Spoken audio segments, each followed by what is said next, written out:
Muy buenas tardes a todos los presentes. En nombre de la Sociedad de Escritores de Chile, agradecemos su presencia y les damos la más cordial bienvenida a nuestra tercera jornada de encuentro titulado Generación NN 80, referida a la narrativa chilena. Actividad que cuenta con el patrocinio de la Vicerrectoría de Extensión y Comunicaciones de la Universidad de Chile, la Sociedad de Escritores, la Biblioteca Nicomedes Guzmán y Cactus Cultural. Durante las jornadas anteriores, nuestros invitados han discutido y perfilado las características de la GNN 80 que creemos será fundamental en el futuro para el estudio de la misma. Ampliará el escenario acotado hasta hoy por la crítica que, en tal sentido, ha sido mezquina al privilegiar preferentemente las obras instaladas por la industria del libro en aquella época, ignorando otras que están fuera del circuito. En la jornada de ayer contamos con la presencia de los escritores Jaime Collier y Roberto Rivera, quienes analizaron las temáticas abordadas por la generación, sus personajes, mundos narrados, estilo, y recursos estilísticos. Precisaron algunos aspectos que cabe recordar para retomar hoy la conversación.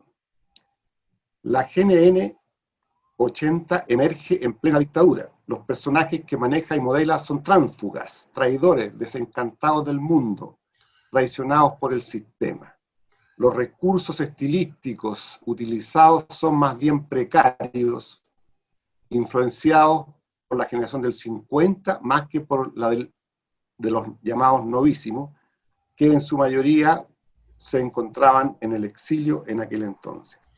Hoy día la discusión estará centrada en los siguientes aspectos. Primero, valoración social de la literatura por el público. Segundo, concepto de la literatura de la memoria. Tercero, la llamada nueva narrativa chilena versus GNN 80, y cuarto, vigencia de la generación 80 en la actualidad. Para ello contamos con la presencia de José Leandro Urbina, Sonia González y Jorge Calvo.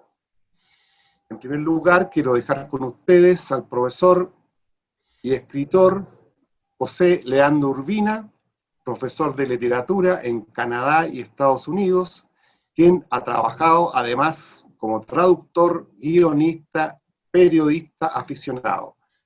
Ha publicado los libros Las Malas Juntas, libro de cuentos, y la novela Cobro Revertido, que fue finalista del Premio Planeta Argentino y ganadora del Premio Consejo Nacional del Libro de la Lectura en Chile en el año 1993, entre muchos otros. Dejo entonces con ustedes la palabra de José Leandro Urbina. Por favor. ¿Se me escucha bien? ¿Se me escucha bien o no? Sí. Lejano. ¿Me escuchas bien? Lejano. Me escucho lejano. ¿Cómo, sí. ¿Cómo voy a subir el volumen acá? A ver, y ahí si me monto arriba de la computadora... Ahí mejora bastante. Ahí mejora bastante. Sí, ya. Mejora bastante el audio. A ver, dos aclaraciones. Una, yo estoy a la cola de una generación y hermanado con otra, pero creo que en términos de temáticas, producciones y todo, no estoy estrictamente en la de los 80. Y además con el exilio, digamos, se produce un fenómeno bastante raro, digamos, en términos de continuidad cultural, que yo no podría definir bien. Voy a leerles lo que me pidió Jorge. ¿Se escucha o no? Sí, sí, estamos escuchando. Ya. Voy a leer lo que me pidió Jorge y de ahí podemos conversar, digamos, respecto a lo que pasa. Espera. Por supuesto. Después te vamos a dar la palabra nuevamente. Ok. Voy a hablar en mi caso. En caso, mi generación o la generación, estoy entre medio yo, Y empezó a escribir a mediados de los años 60, a la sombra del boom de la literatura latinoamericana, evento en que descubrimos que nuestros escritores eran tan buenos como los mejores europeos y estadounidenses, que nos pusimos al día con la literatura fantástica argentina, con el real maravilloso de Carpentier, el realismo mágico de García Márquez y sus discípulos, y el neorrealismo peruano y mexicano. Y en ese momento, en el momento en que estábamos, digamos, preparándonos para hacer cosas mayores, vino el torbellino político de fines de los 60 y principios de los 70. Muchos de los que participamos en la lucha política del lado del proyecto socialista chileno, liquidado por el golpe de Estado, fuimos puestos de lado de diferentes maneras y con mayor o menor violencia. Algunos fueron presos, otros desaparecidos, otros muertos, otros exiliados y otros se sumergieron. No tengo que enumerar en detalle el castigo que cayó sobre los jóvenes, hombres y mujeres, sobre todo entre el grupo que iba de los 15 años a los 40 años. Eso está estudiado. En el ámbito de la literatura, los que escribíamos y recién asomábamos la cabeza, entramos en un periodo de confusión grave. De nuevo, ese es mi caso, en que no sabíamos exactamente cuál era el valor que tenía la escritura frente a la tragedia desencadenada por los militares. No había realismo mágico que valiera para registrar ese momento histórico feroz, al que nadie podía darle vuelta a la espalda. La escritura no podía asumir un carácter puramente ficcional, ni lavarse las manos y reclamar inmunidad estética. En la reflexión precaria de ese momento, el testimonio, el reportaje, parecían el camino más digno. Pensar en si un libro se vendería bien o alcanzaría popularidad era un absurdo, grosero e inútil.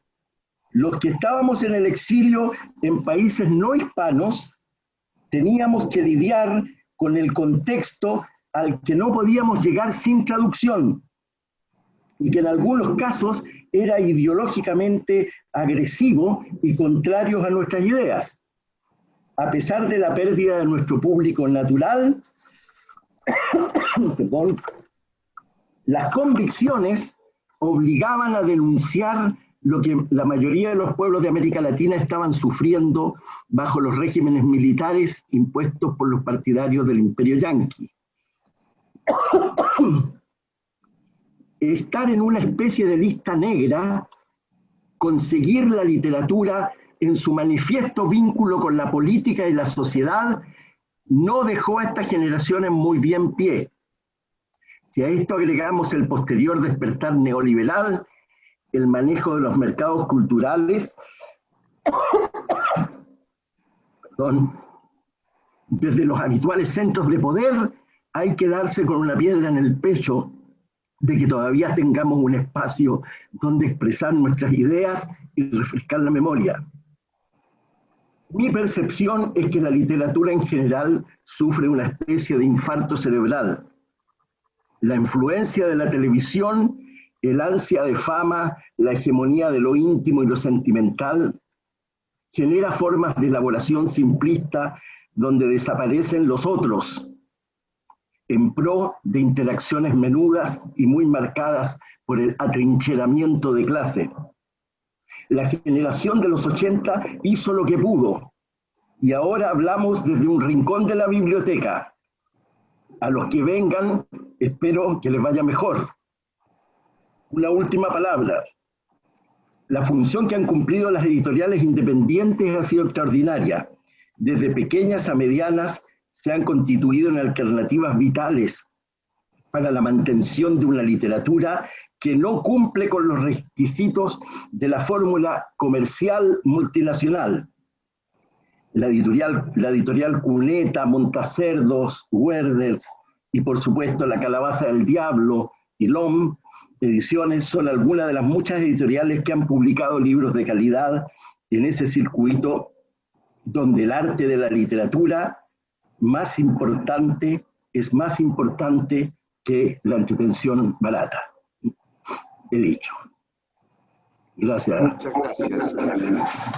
Muchas gracias, José Leandro. A continuación, le dejo la palabra a Sonia González, escritora y abogada de profesión.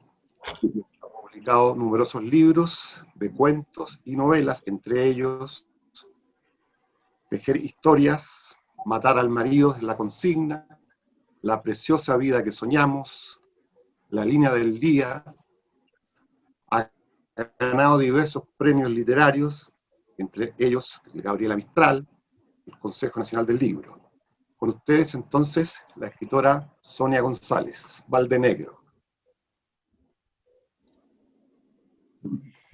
¿Ahí sí? Micrófono. Sí, parece que ahí salió, ¿no? Ya.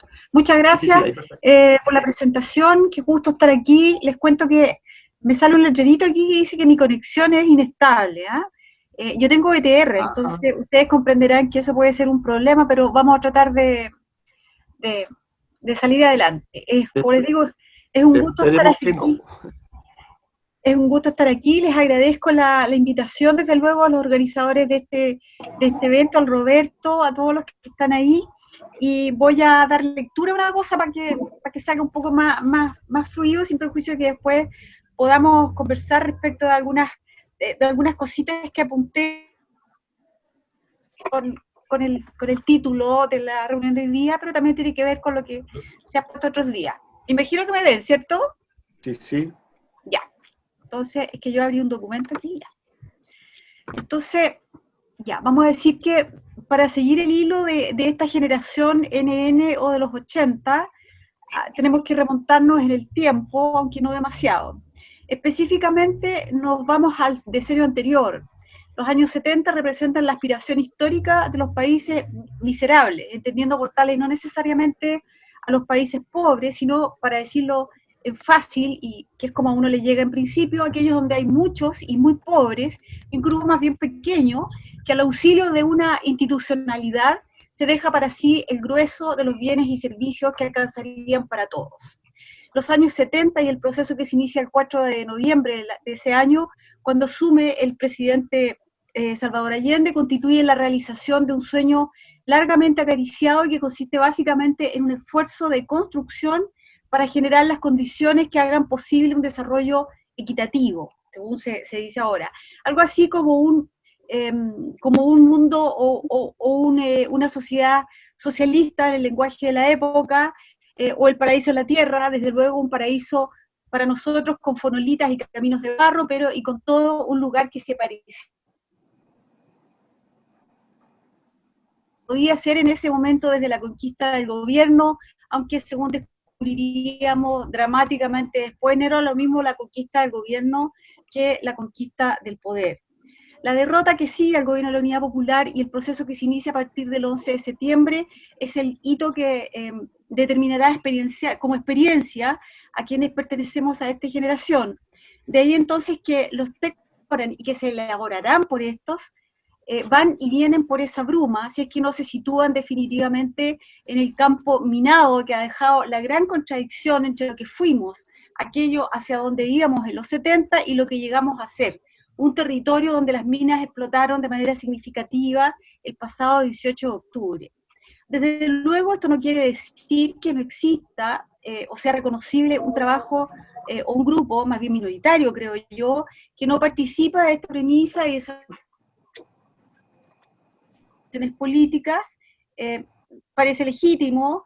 Si el concepto de generación está siendo superado, según parece, probablemente esto obedezca en parte a los inclasificables de siempre.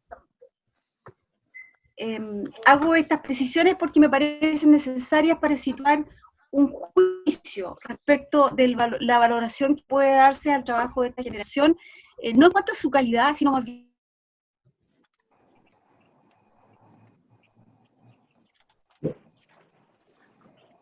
Ahí se le fue, parece, completamente el audio, ¿no?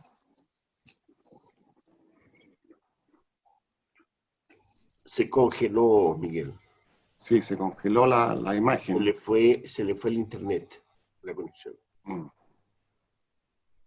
Tal como venía adelantando. Lo anunció. Claro. Y se fue.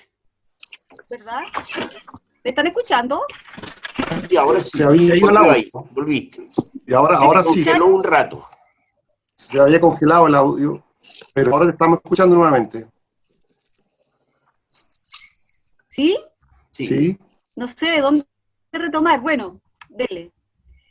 ¿Me escuchan ahora? Sí, te escuchamos. Ya. Hay una primera proposición en el sentido de que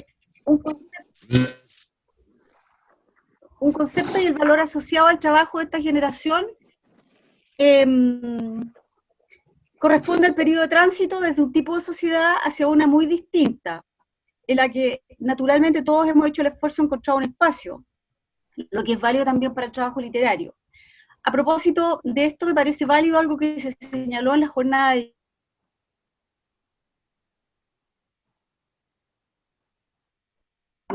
Por cierto, a mí me identifica esa afirmación, salvo que cuando empezamos a escribir y a hacernos un espacio en el continuo de la literatura chilena, vivíamos un momento que denominaré de emergencia. Esto es válido para una generación posterior a la de José Leandro, ¿cierto? Porque él habla de los años 60, yo estoy más bien hablando de los últimos años del año 70 y del 80 y de los años 80. Se trata de un periodo que se denomina de emergencia, es bastante largo, se extiende desde el año 73 hasta aproximadamente el 89, una sensación de incertidumbre. No solo no sabíamos si íbamos a seguir vivos, sino tampoco cómo íbamos a salir de ahí, o en otros términos, cómo era el país al que íbamos a despertar cuando acabara la pesadilla. Un segundo aspecto de esta emergencia dice relación con su transitoriedad. De ahí que podríamos calificar a esta generación como, o podríamos decir que esta es una generación que está más cerca de la artesanía que de la industria. ¿Me escuchan o no? Sí. Te escuchamos, pero sí, te estamos escuchando. Allá. Decía entonces que esta generación está más cerca de la artesanía que de la industria. Este es un signo que permite hacer una distinción con las generaciones que le siguen. Y voy entonces a hacer una afirmación, que se trata de una generación en ese sentido poco profesional, o que se profesionaliza muy tarde. Quiero decir que durante mucho tiempo éramos escritores, en tanto éramos muchas otras cosas.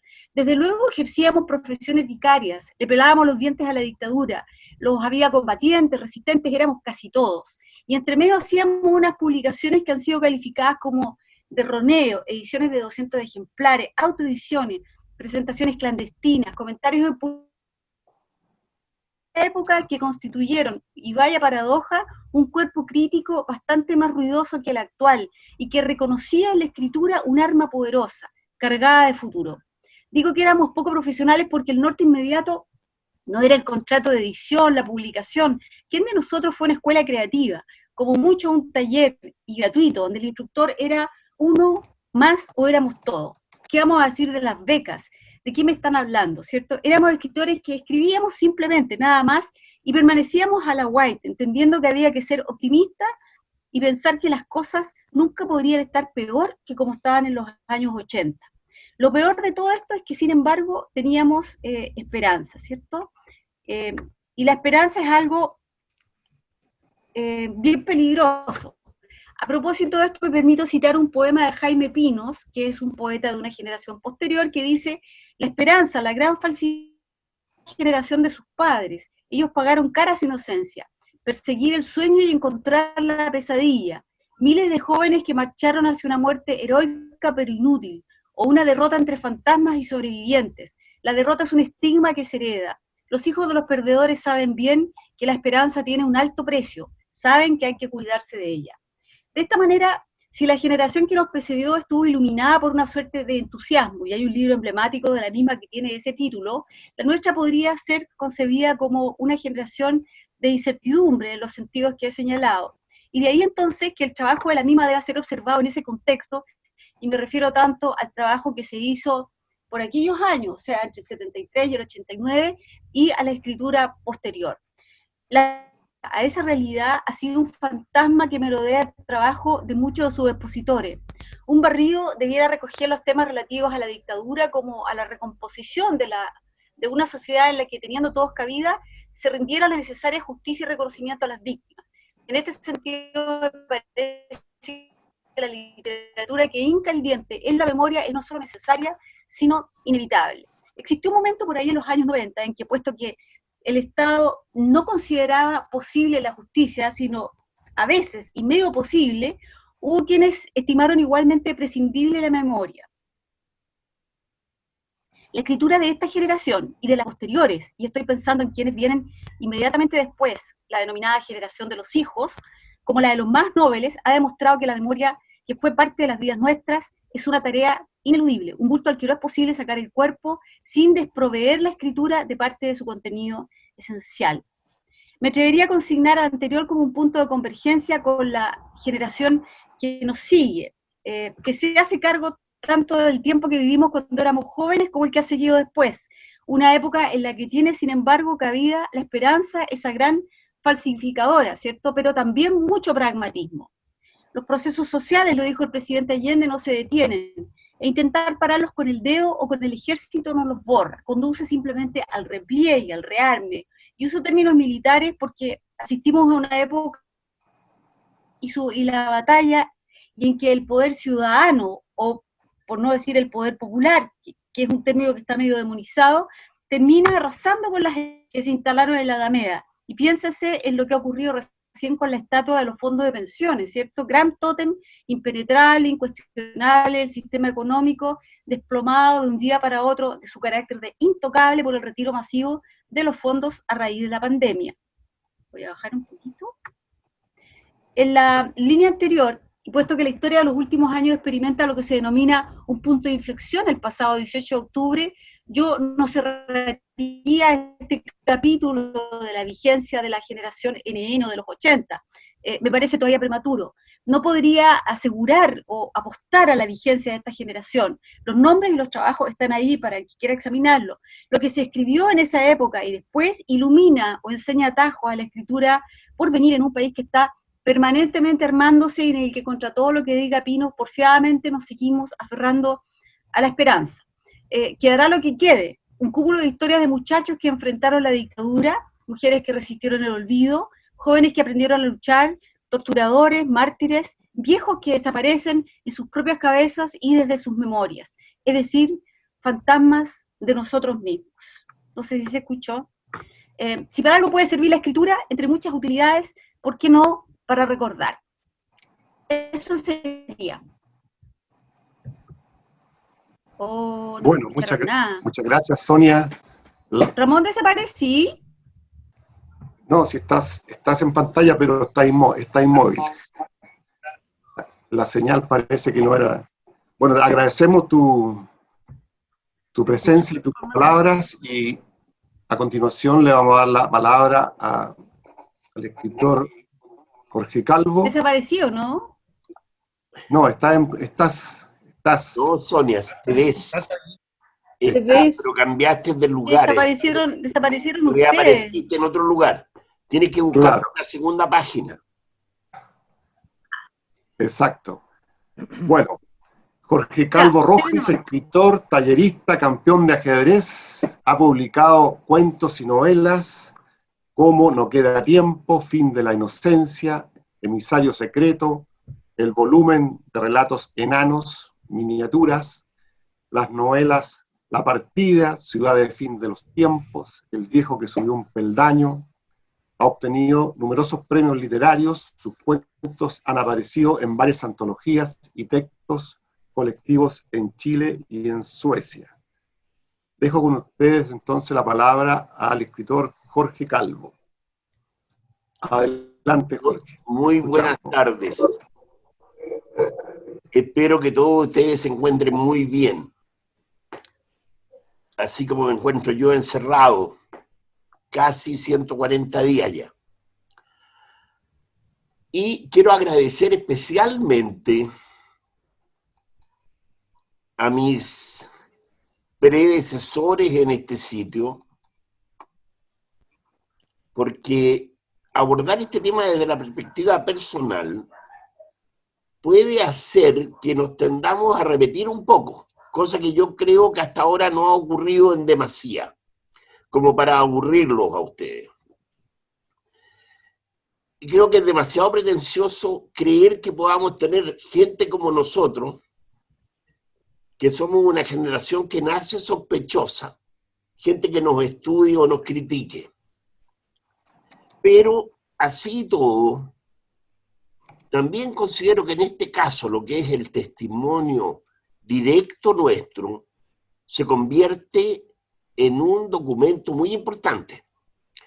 Entonces, respecto de eso, del nombre que ha tenido nuestra generación, que ha tenido una serie de nombres, a mí uno de los que más me agrada es uno que le puso Jaime Hagel, nos llamó la generación del logro. Yo no sé a quién se refería cuando hablaba de logro, yo creo que estaba hablando de la musa, que nos impide a ese sintonizarnos para escribir bien. Y me gustaría contarles además que hace apenas unos días he venido a enterarme que según la opinión de los expertos en esta materia, el concepto de generación ha caído en entredicho. Dicen que ya no se usa.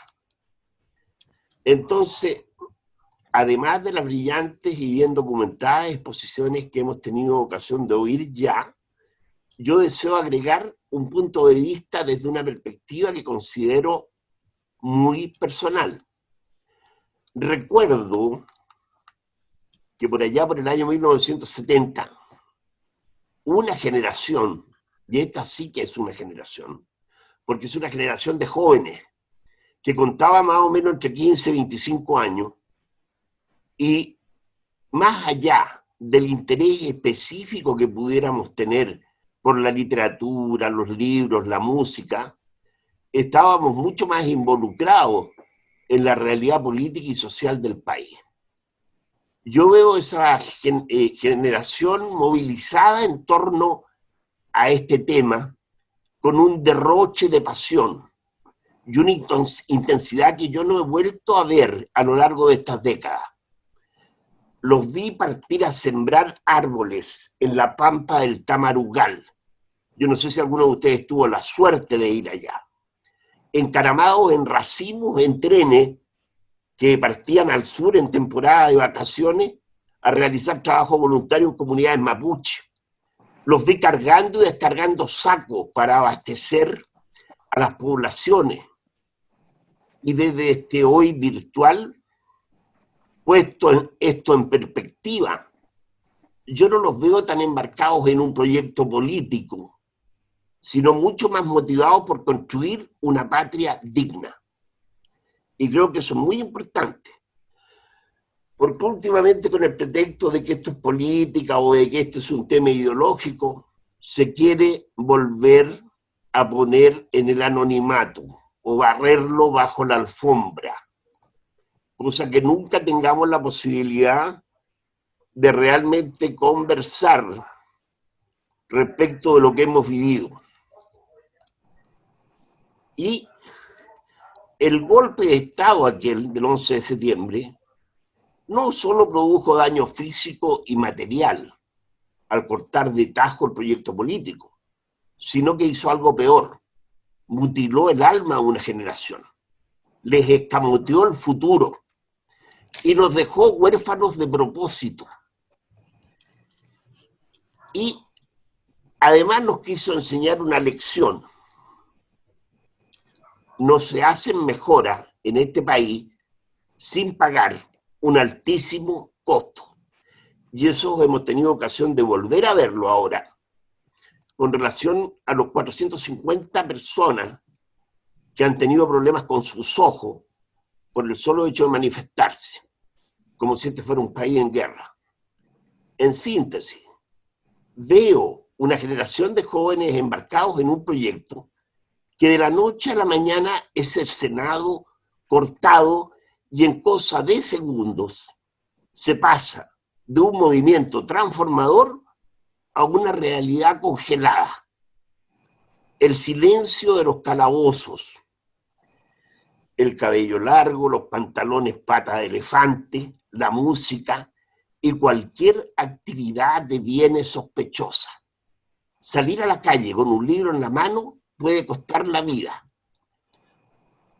Yo les voy a contar que yo fui detenido el día 12 de septiembre y fui trasladado en un bus al Estadio Chile.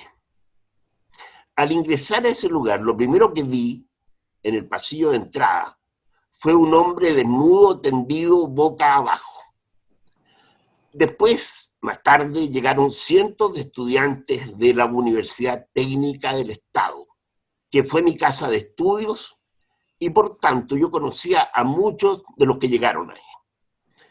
2 o 3 días más tarde fui trasladado al Estadio Nacional. Ahora, yo no voy a contar en este momento todo lo que vi, porque yo creo que ustedes han tenido ocasión más que suficiente de enterarse de todas las cosas que ocurrieron en esos recintos. Vi morir gente, vi gente torturada, estuve delante del encapuchado, y me tocó presenciar, y esto sí lo quiero destacar, el día que llegaron con cantidades de libros y los arrojaron afuera de los camarines y nos dijeron: a ustedes que les gusta leer, tomen, ahí tienen para que se limpien el traste. Esas toneladas de libros donde había de todo lo que ustedes se puedan imaginar, no solamente literatura marxista, leninista, maoísta, troquista y todos los ismos que se puedan imaginar. Había también libros de cálculo, libros de táctica y estrategia en ajedrez, una serie de cosas, cubismo, porque pensaban que eran libros sobre Cuba. Entonces, esos libros desaparecieron en menos de una semana, porque mucha gente los usó también para ponerlos en las baldosas de los camarines, para poder dormir sobre algo que no fuera tan frío. A mediados de octubre a mí me dejaron en libertad, año 73. Pero pasaría todavía mucho tiempo. Y pienso que yo ya jamás volví a esa condición que llaman la normalidad. Esa palabra que tanto se usa para designar una sociedad que crece en orden y en paz, donde todos son buenos y se colaboran mutuamente. Eso yo todavía no lo he visto. En ese momento había tareas políticas que cumplir, había tareas urgentes que cumplir. Es verdad que yo salí al exilio, pero yo salí al exilio el año 86. Desde el año 73 al 86 yo realicé trabajo político también, al igual que muchos de ustedes. Pero yo a la edad de 12 años había obtenido el primer lugar en un concurso de cuentos, organizado por el Colegio La Maisonnée, la Embajada de Francia y el Ministerio de Educación de la época. Obtuve el primer lugar y yo ya tenía dentro mío un bichito que me decía al oído: oye, tú vas a ser escritor un día, pero yo todavía no me lo había tomado en serio. Siempre fui un vicioso de la literatura. No jugué a las bolitas ni compré volantines, me dedicaba a puro leer, me escondía a leer. Así que yo dediqué casi toda mi vida a los libros, por eso me quedé ciego, creo. Ahora, en ese minuto, cuando quedamos prácticamente sin actividad después del 11 de septiembre, yo no tenía el ánimo de convertirme en escritor todavía. Yo no estaba pensando en editoriales, no estaba pensando en premios, no estaba pensando en figurar, en que me leyera algún erudito que pudiera pensar que yo podría tener algún tipo de cabida en algún canon. Nada de eso pertenecía a mis preocupaciones. No estaba construyendo mi vida para convertirme en un escritor. Solo me animaba la voluntad de testimoniar el horror vivido durante aquel primer periodo que comprendo yo entre los años 74, 75, 76, cuando la guadaña segadora funcionaba sin parar día y noche. La vida cultural se encontraba en medio de una parálisis que algunos denominarían apagón cultural. ¿Qué se podía hacer ahí? Labor política. De nuevo esa palabreja, que como tantas otras ha caído en el desprestigio. Yo me puse a leer, leí a Hemingway, y de pronto me encontré con un señor de apellido Dostoyevsky, siempre me ha costado pronunciarlo. Y desde entonces yo me convertí en cómplice de Raskolnikov. Voy con él, con el hacha, a matar a esa anciana usurera. Por ahí leí que el día 31 de enero del año 1881, un número sin precedente de personas se congrega en el monasterio de Alexander Nevsky en San Petersburgo para despedir a un gigantesco novelista, Fedor Dostoyevsky. Al momento de su muerte había alcanzado la más alta cima a que puede aspirar cualquier escritor de la generación que sea o que no tenga generación alguna, ungido por su propio pueblo, que lo elevó poco menos que a la categoría de divinidad, y durante varios días acudió a llorar a un hombre que considera mucho más que un santo o un profeta, un escritor que ha conseguido interpretar y encarnar el alma y la conciencia de su gente. Se afirma que 1,5 millones de personas desfiló durante el féretro de Dostoyevsky durante una semana. Esta es la pregunta: ¿cómo un escritor logra alcanzar esa convocatoria? Me preguntaba yo. Luego, en una entrevista, Dostoyevsky dijo que a él lo inspiraba el interpretar el alma del pueblo ruso. Mucho más tarde, en conversaciones con amigos escritores, me enteré de que algunos estudiosos habían logrado precisar de que Dostoyevsky escribía mal. Y lo más entretenido es que tienen razón. Escribe mal y sin embargo llega. Nada más, por favor, imagínenselo. Un texto donde se pueda leer el alma de un pueblo. Corre marzo del año 76. Y entre jóvenes estudiantes del Pedagógico de la Chile y la Católica circula una consigna: reunirse un sábado después del almuerzo en un local de Vicaría Sur, por allá por San Joaquín. Ahí, aquella tarde, nació La Oueja, Unión de Escritores Jóvenes, que pronto funcionó en la Casa de los Escritores. Esa Casa de los Escritores que todos conocen, en la calle Almirante Simpson 7. Yo no había ido nunca. Llegué un día, a la semana siguiente, unos 80 jóvenes se juntaron esa tarde ahí. El 95%, adivinen ustedes, eran poetas. Ya habíamos 3 o 4 que aspirábamos a convertirnos en narradores. Y ahí armamos talleres, entre nosotros, como decía Sonia. Entre nosotros mismos, no había maestros. Y las primeras historias que asoman en aquellos versos o en aquellos párrafos de relato tienen relación directa con lo que se ha venido viviendo en dictadura. Nacen con el fin de la República y el bombardeo a la moneda. Son relatos que ficcionan o veladamente refieren una historia que es inmediata. Luego se habló de la aparición de un lenguaje elusivo o encubierto. Se habló de un lenguaje enmascarado. Se trata, al fin y al cabo, de una literatura hecha con metáfora, como si eso fuera algo nuevo, rebelde, desobediente, y que aspira a dejar un testimonio. No es extraño, puesto que el impacto y la violencia represiva cae con especial acento sobre una juventud que yo quiero simbolizar ahora en Víctor Jara y en la letra de su canción: Cuando voy al trabajo, pienso en ti, laburando el comienzo de una historia sin saber el fin. Si aquel día de septiembre yo hubiese conseguido llegar a la moneda, probablemente hoy día estaría muerto. En los años siguientes vi caer y desaparecer a muchos amigos míos. De modo que ahora yo también soy un desaparecido. Les quiero comentar que muchas veces he tenido este sueño. Estoy sentado en una mesa y alrededor de la mesa están sentados mis amigos muertos, desaparecidos. Y no hacen y no dicen nada. Solamente me miran. Yo los miro y ellos me miran. Y eso es todo.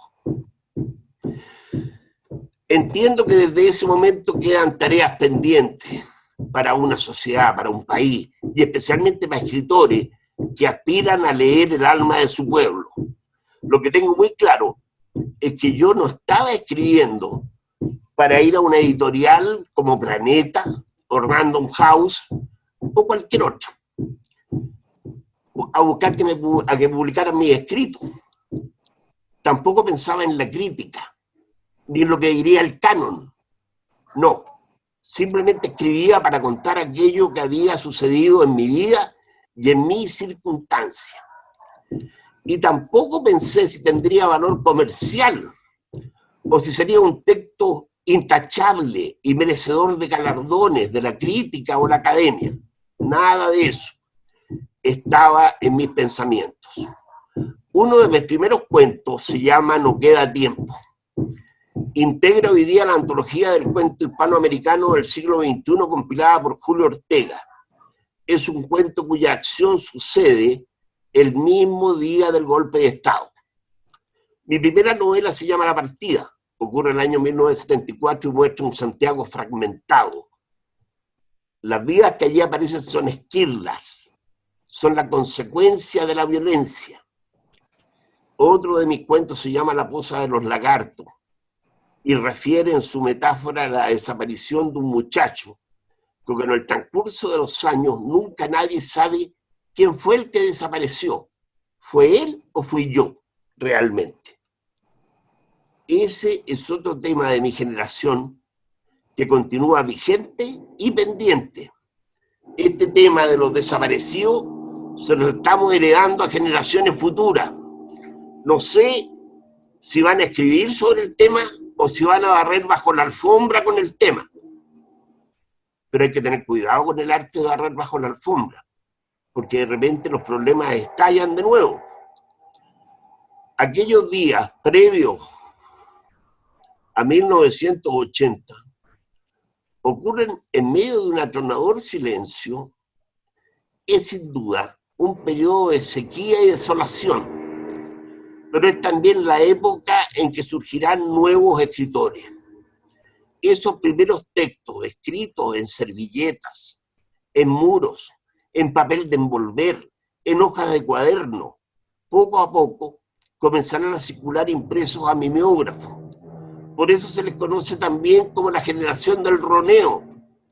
Dípticos, trípticos, lecturas relámpagos se escriben en las puertas de los baños públicos, en el respaldo de los asientos de las micros, en los ascensores, día a día, peldaño a peldaño. Nacen organismos culturales en recintos universitarios. El primero de ellos, y quiero aprovechar de rendir un pequeño homenaje a Genaro Prieto, porque él era integrante del conjunto Aymara, que antes se llamó Popol Vuh durante el gobierno de Allende, pero que fue prohibido y dejado puesto fuera de la ley. Entonces se reinventó como Aymara, y en esa condición Genaro funda como presidente la agrupación Cactus en la UT el año 1975, que va a funcionar solo 3 meses hasta que el rector lo llame y le dice, ¿sabe? Mejor olvídense de esta cosita de andar cantando. Es muy peligroso. Después está la ACBO en la Chile. Después nace el colectivo de escritores.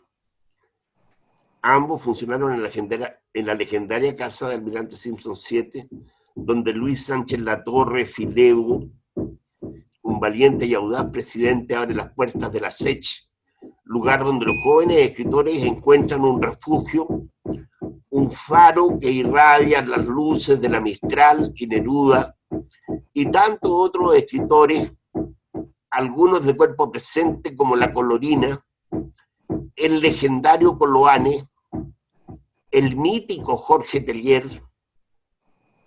Sucede en Calle Ahumada los Happening de LIM, y en el DH de Ingeniería de la Chile se puede asistir a talleres que dicta Nicanor Parra. En esas condiciones surgen revistas como La Gota Pura, La Bicicleta, Hueleno, Obsidiana, entre muchas otras. Nacen como respuesta a la voz oficial que cada domingo, desde las páginas del Mercurio, habla a través de Ignacio Valente. Por favor, que apaguen el ruido ese, que apaguen los micrófonos, por favor. Son jornadas en que en el interior de la patria asuman potentes voces como la de Juan Luis Martínez o Raúl Zurita, y desde el exilio llegan los ecos del impacto de las obras de una Isabel Allende, de un Ariel Dorfman o un Antonio Escármeta. Y toda esta efervescencia creativa converge en un poderoso y masivo acto de lectura continuada que bajo el nombre de Todavía Escribimos hay alguien que está en la calle golpeando. Pido disculpas, no es mi casa, es fuera. Ah, ok. Tocó justo hoy día que alguien se puso a golpear. Este acto se llama Todavía Escribimos. Reunió a 150 escritores, prosistas y poetas de todas las edades que durante el invierno de 1986 y a lo largo de una semana leyeron en el Café Ulm en plena Alameda Bernardo Higgins. Me queda muy poquito. Voy a terminar luego. Esta situación no nos debe extrañar. Los medios oficiales en Chile, comenzando por la prensa y los textos escolares, han pretendido minimizar, obviar y hasta desconocer la existencia de la dictadura. Y por ende ni siquiera mencionan la palabra. Esto se puede apreciar con mayor claridad en las seriales televisivas o las telecebollas, como se conocen popularmente, producidas en Argentina, por ejemplo. Siempre había personajes que regresaban del exilio, mientras que en las series chilenas, sin excepción, esos personajes volvían de alguna beca en Londres, París o Nueva York. No había exilio, nunca hubo exilio en las telenovelas chilenas. Cuando al fin termina la dictadura y regresa la alegría, Carlos Orellana, que desde el exilio vuelve a encargarse de la editorial Planeta en Chile, señala en sus memorias de un editor que esta situación va a coincidir con la aparatosa caída del socialismo real o el socialismo científico. El futuro de la humanidad, largamente pregonado, de pronto se esfuma, y como única alternativa permanece instalado en gloria y majestad el neoliberalismo, que en su versión más despiadada despliega sin asco las sacrosantas leyes del mercado. La vida deviene una carrera individual en procura del éxito. Como en el tango se mezclan los valores y todos ofrecen la vidriera de los cambalaches, desde virginidades hasta moral y ética. Todo se puede comprar o vender. Hoy día hay gente que dice que el agua que está en las nubes, antes de que caiga convertida en gota, ya les pertenece. Son los dueños del agua que va a caer de una nube. El ser humano es un objeto con una etiqueta pegada en la frente. Tanto tienes, tanto vales. En sus memorias sostiene Carlos Orellana que todo ha cambiado. En este nuevo escenario neoliberal no se puede evitar a escritores que hablen de problemas de la Guerra Fría. Eso quedó en la prehistoria. Se debe abrir espacio a nuevas y frescas voces que se ocupen de los asuntos del presente. Entonces rápidamente se tiende una alfombra roja a estos neoescritores minimalistas preocupados del abuso. Ojo, no se trata del abuso de la represión política o social. Este es el abuso que se relaciona directamente con el manoseo, la depravación sexual, los pederastas, el onanismo y otras formas de orfandad y soledad. Son vidas minúsculas de seres viviendo aislados en departamentos enanos de 40 metros cuadrados, con ventana a un patio interior, y recibe el nombre de literatura ligera, light. Se acabaron las grandes epopeyas épicas. sucumbió el deseo por explorar enigmáticos océanos o intrincadas junglas. El hombre ha naufragado encerrado en el breve espacio de una oficina con 8 horas de trabajo diario y otras tantas horas de estar metido en un taco vehicular. La novela total, la gran novela latinoamericana, también se ha ido a pique en un mar de aguas virtuales con actividades hedonistas. Pareciera que la observación de este nuevo escritor no consiste en mirarse a sí mismo, como aconsejaba Julio Cortázar, ni en sumergirse en su propio yo interior, no. Ahora más bien se trata de mirarse en el espejo y acicalarse para la selfie. No más odiseas en lo escabroso mar de la realidad. Todo aquello ha jubilado. Una sola palabra define todo, lo encierra y lo explica. Es una palabra a la medida del mercado y sobre todo a la medida del consumo. Light. Señoras y señores, tomen nota. Nos encontramos en el fin de la historia. Y de pronto, el 18 de octubre del 2019, desde la nada, y dejando boquiabiertos, y declarándose inocentes, y diciendo que jamás lo sospecharon siquiera algo semejante, estalla el mundo de las iniquidades sociales. Estalla exactamente por las mismas razones esgrimidas en la literatura de los escritores de la GNN 80. Y de golpe se vuelven actuales. Versos escritos y publicados hace tiempo. Aquí uno. Llevo una década esperando el estallido social. Porque bajo el oropel falso y deslumbrante de la política de las tarjetas de crédito, el endeudamiento y la voracidad del consumo, agazapadas laten una serie de sostenidas e incesantes injusticias en todos los ámbitos, educación, salud, pero sobre todo en el ámbito de la integridad humana. Por eso, multitudes copan la Plaza Baquedano y al grito de la consigna dignidad proceden a cambiarle nombre. La respuesta, 450 personas, en su mayoría jóvenes, reciben de parte de las fuerzas represivas impacto de proyectil en sus ojos.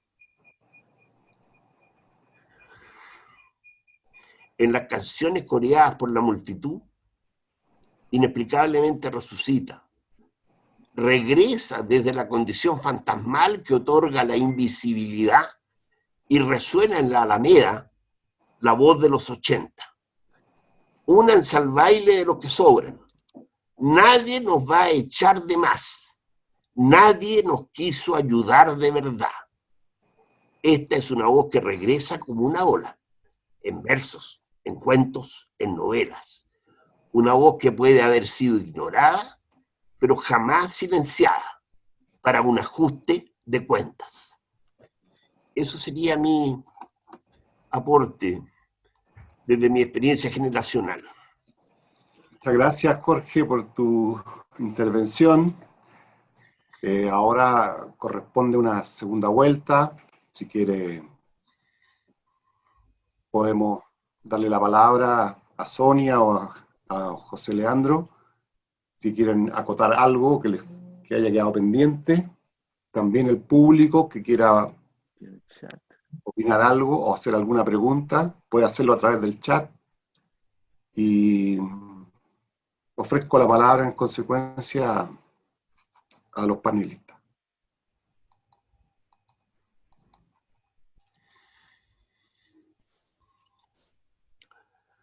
No sé si me escucharon o estoy... ¿Puede ir con la segunda vuelta? No, José Leandro se quedó pegado, está como, la pantalla está, su pantalla está, sí, está congelado. Está congelado. ¿Y Sonia está con nosotros todavía? Ahí sí, la veo. Sí. ¿Quieres agregar algo, opinar una segunda cosa? Yo quería un poco recoger lo que tú habías señalado, Jorge, en relación con esta suerte de circularidad o recurrencia de los procesos, que es un tema que le hemos dado vuelta desde que se produjo el evento de octubre, que en realidad es el inicio de un proceso, y que tiene ciertas similitudes con las grandes tragedias, ¿no? Y cómo, de alguna manera, la literatura o el trabajo del escritor, de la escritora, se hace cargo de responder a la necesidad de recoger eso, ¿no? No sé si me estoy explicando, pero de recoger lo que está sucediendo, y de recoger un poco lo que tú decías, que era como el alma de un pueblo, ¿no? Que eso tiene una importancia, lo que está pasando en un sujeto que es tremendamente colectivo. O sea, yo no había visto procesos colectivos tan colectivos, por así decirlo, como el del 18 de octubre. O sea, a lo que más se parece es a lo que uno vio en la época de la Unidad Popular, realmente. No se parece al retorno a la democracia, no se parece al episodio del sí y el no. Es un proceso en el que está presente otro actor, un actor distinto, un actor que para mí se parece mucho más al del 73 que al del 89. Eso. Muy interesante. A ver, Leandro, si ahora nos escucha. Sí, Leandro. ¿Y tú me escuchas? José ¿o no? Leandro. ¿Tú me ¿Te escuchas? escuchamos? Bien. ¿Me Sí, escuchas? perfectamente. Ya, ok. Sí. Bueno, a ver, una breve discrepancia, pero chiquitita. Bueno, primero, digamos, yo siento mucho como Sonia, que los escritores, por mucho tiempo y en la generación, que no sé si es generación o no, que me corresponde, éramos aficionados, éramos escritores aficionados. Yo siempre he dicho que soy un escritor aficionado, nunca he dicho que soy profesional, yo no vivo de la escritura, como otros, digamos. Pero eso no quita, digamos, el mérito de la labor que cumple uno. Y si eso está respaldado por la posibilidad de publicar, ya. Ahora, la cosa del alma. A mí el alma siempre tuve problemas, es muy católica el alma, es muy. Yo no creo en el alma de los pueblos realmente. En eso me declaro marxista, que tienen intereses contrapuestos muchas veces. ¿Cómo? No se te escuchó lo último, porque sí.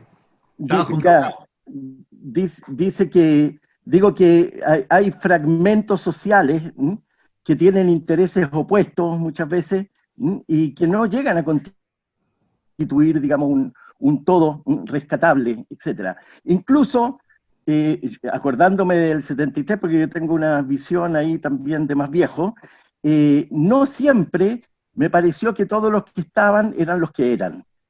De hecho, eso se confirmó después con una cantidad de tránsfugas muy grande, digamos, pero al principio parecía que éramos todos, no somos todos chilenos, somos todos socialistas, somos todos, etcétera. Después, bueno, se comprobó que no.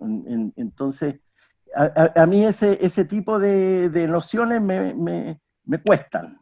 Yo, claro, considero que un hombre religioso como Dostoyevsky quería captar el alma del pueblo. Yo no quiero captar el alma del pueblo. Yo trato de registrar, en cierta medida, el ambiente donde yo he vivido siempre, que es un ambiente de clase media-baja, y darle una cierta dignidad de protagonistas a esa gente que no aparece nunca en la literatura, o que cuando aparece como objeto exótico, digamos. Esa para mí es mi propuesta como escritor, o sea, ninguna otra. Y no sé, yo cerca de la historia, cerca del ensayo, con la ficción me siento muy cómodo en eso y ya he definido un universo en el que yo me muevo, digamos, y que les guste o no les guste, ese es otro problema, ¿te das cuenta? Pero eso es lo que hago yo sin mayores pretensiones. Además te digo una cosa, la condición del exiliado es una condición muy difícil, porque uno es parte de esta familia, de hecho uno vuelve, cuando hay gente que dice, ¿para qué vuelves? Es parte de esta familia, pero no es parte de toda la vida esta familia. Y eso pasa incluso en el hogar, en el hogar donde uno tiene hermanos, etcétera, etcétera, tipos que te perdiste por 20 años, y que hay que reconocer, porque, bueno, nosotros los de entonces ya no somos los mismos, decía. esa cosa. Eso no. Por supuesto que no, pues.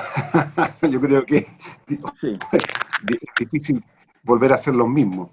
Entonces, sí. yo creo que, no sé si Jorge quiere contestar a eso del alma de los pueblos, yo creo que está hablando en forma metafórica en ese sentido, Jorge, Pienso que no es necesario responder a eso. Pero todo usando la es metáfora, metáfora, todo es metafórico.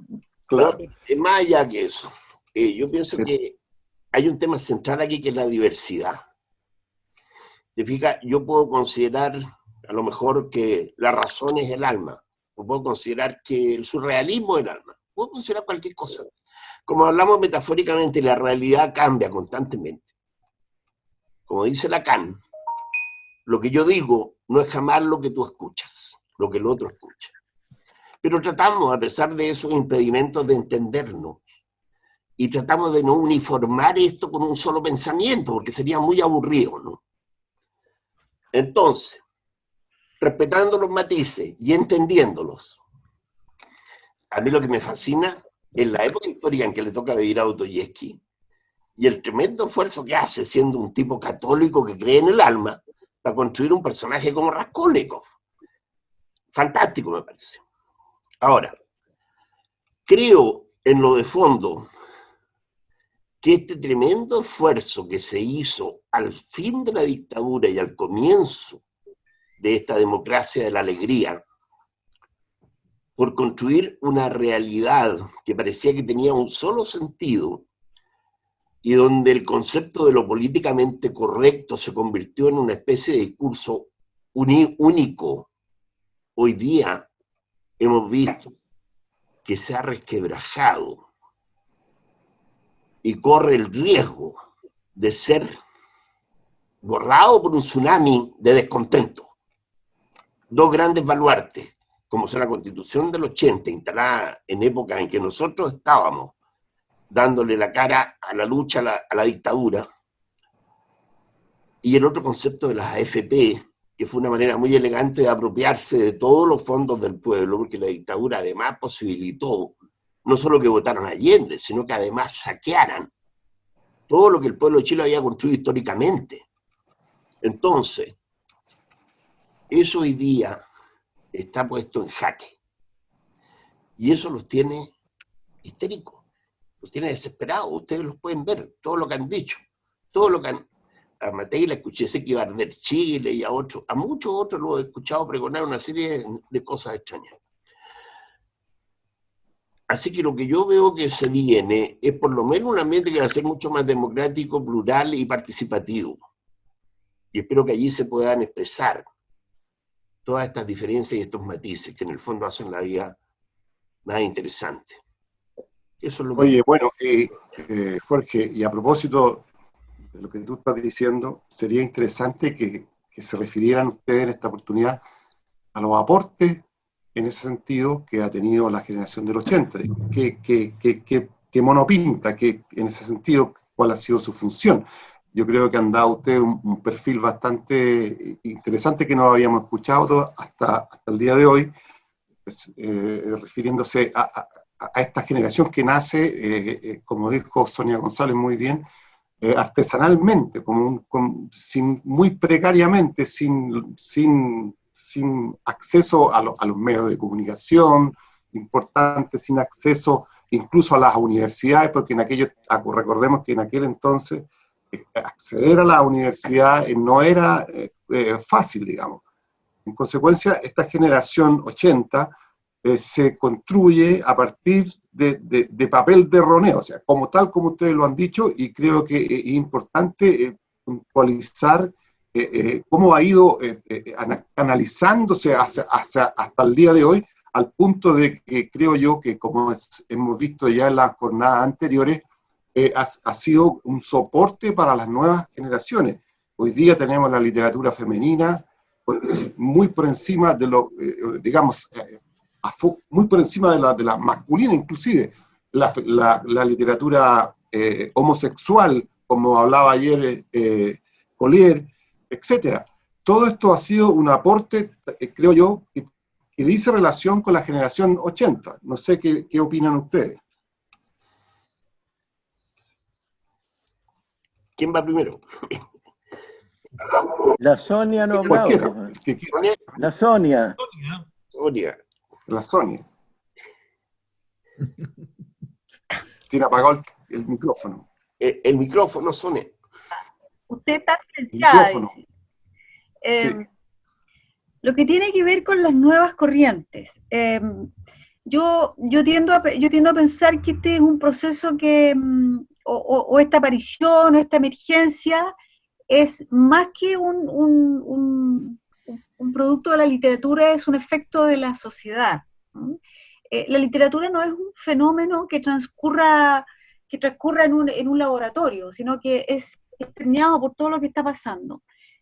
Así como se produce, me da la impresión de que en los años 80 también una intervención más potente de las mujeres, en lo que me toca, ¿cierto? Referirme tal vez al tema de las mujeres, en la literatura y en la generación, tiene que ver también con lo que significaron las mujeres en esa época, ¿cierto? Lo que significaron las mujeres durante la dictadura. Durante la dictadura el movimiento femenino se rearma, por así decirlo, ¿cierto?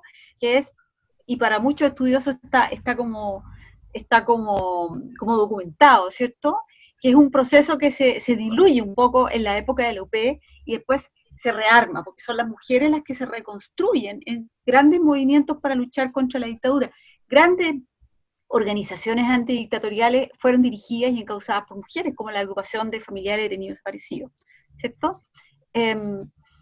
Y volviendo al tema, yo creo que en ese sentido también la generación nuestra va recogiendo estos nuevos matices o estas nuevas emergencias que surgen en la sociedad chilena. Y parte de eso es esta aparición de estas otras subculturas, digamos. ¿Me entendí? Sí, lo respondiste bien. Perfectamente. Perfectamente. Les comento que hay varios comentarios en el chat que ustedes mismos pueden ir leyendo. Y bueno, no sé, el tiempo sigue avanzando, ha avanzado bastante, y tal vez, no sé si quieren intervenir nuevamente. José Leandro, Jorge Calvo. Sí. Cambian la literatura. Oye, José Leandro, por favor. no, es que había una pregunta ahí sobre el COVID-19. Y yo digo, con todas las cosas que hemos pasado nosotros, el COVID-19 es lo de menos. Claro. Golpes de Estado, terremotos, exilios, separaciones, etcétera, etcétera, etcétera. ¿Qué es el COVID? Es una cagadita que nos mandaron los chinos y se acabó, ¿viste? O sea, ya encontrarán una inyección y serán ricos. Producirá más plata, más negocios para los de siempre. Ahí yo espero la vacuna, por si acaso. Pero el COVID en realidad es uno de los encierros más. Es uno de los encierros más de los que hemos vivido. Eso. No es nuevo la pandemia para los escritores. No, para nada. Ni el encierro. Yo creo que la pandemia va a pasar. quiere hablar. Como dice Leandro, va a pasar de la misma manera que han pasado los terremotos. En un tiempo más nadie se va a acordar de la pandemia. Espero que retomemos la calle. Siempre que salgamos vivos. Que ha sido demasiado larga la pandemia. Sí. Claro, exacto. Bueno, yo creo que vamos a dejar hasta aquí por hoy. Ya. Los invitamos cordialmente para continuar mañana nuestro encuentro. Mañana es cierre, el último día. Mañana, que será la última sesión, que viene el cierre, viene un balance, ¿no es cierto? Y tenemos varios invitados, que entre ellos Pedro Pablo Guerrero, Bernardo González, Luciano Ojeda,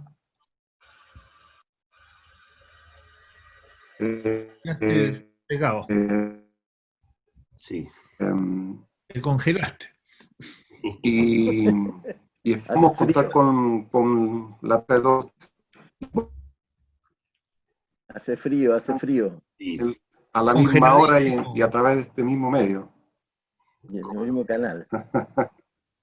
Podrían hacer más conversatorios sobre esto. Sí. Más adelante realizar más actividades. Y pensamos el próximo año retomar con otra segunda parte. Oye, Sí, sería bueno. Hace bien, por último, conversar un rato, ¿no? Claro. oye, y bueno, las ponencias. Había alguien pidiendo la palabra. ¿Quién? ¿Alguien pidiendo la palabra?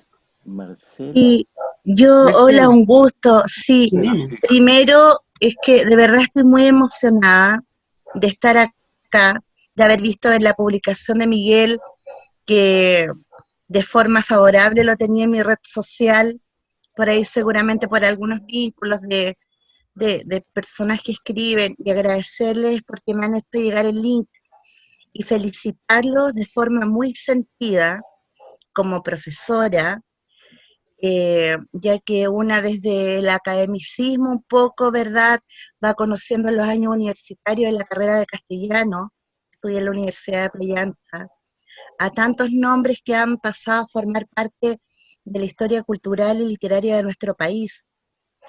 Felicitarlos y darles las gracias por esta presencia durante estos años 80. Por eso tenía tantas ganas de estar acá y de reconocer la valentía, de reconocer el legado. Una por ahí se encuentra con datos dispersos ahora en las redes para hacer investigación, para poder armar una historiografía tal vez o un leitmotiv, tópicos que integren. Uno los encuentra por ahí en las antologías circulantes que se pudieron publicar contando el cuento, andar con cuento. Una revisa la crítica desde el Mercurio, por ejemplo, que era la más sobresaliente de la época, la crítica cultural, y le hace un bajo favor a esta generación de escritores que, sin ser aduladora, creo que forman parte importante de la vigencia de la voz literaria en nuestro país. Por lo tanto, mi más grande reconocimiento, gracias por haberlo escuchado, por haber compartido las experiencias personales y esta aproximación crítica a la propia literatura de ustedes, que me enriquece como maestra y me enriquecerá también en mis proyectos mínimos escriturales, desde los márgenes también, con alguna editorial independiente por ahí, y tratando de hacer un poquito de literatura porque me molesto a mí misma y porque nos hace ruido a la sociedad también. El tema del género y cosas que nos hacen ruido permanente a todos en común. Y felicitarlos, darles muchas gracias por esta valentía de los años 80. Eso, muchas gracias. Gracias, Marcela, muchas gracias por tu palabra. Gracias. Muchas gracias. Muchas gracias. Bueno, si alguien quiere decir algo más, tenemos el micrófono abierto, parece, ¿no? Sí. Y si no, nos despedimos. Una consulta, Miguel. ¿Qué va a pasar con todas estas ponencias tan interesantes, tan agudas? Bueno, existe el proyecto de una publicación que recoja las intervenciones aquí que han habido, ¿no es cierto? Que sería a través de la Sociedad de Escritores de Chile, con la editorial Alerce, que ya informaremos oportunamente, y desde ya, por supuesto, pedimos a los expositores que nos envíen sus textos para ir adjuntando el corpus para la publicación.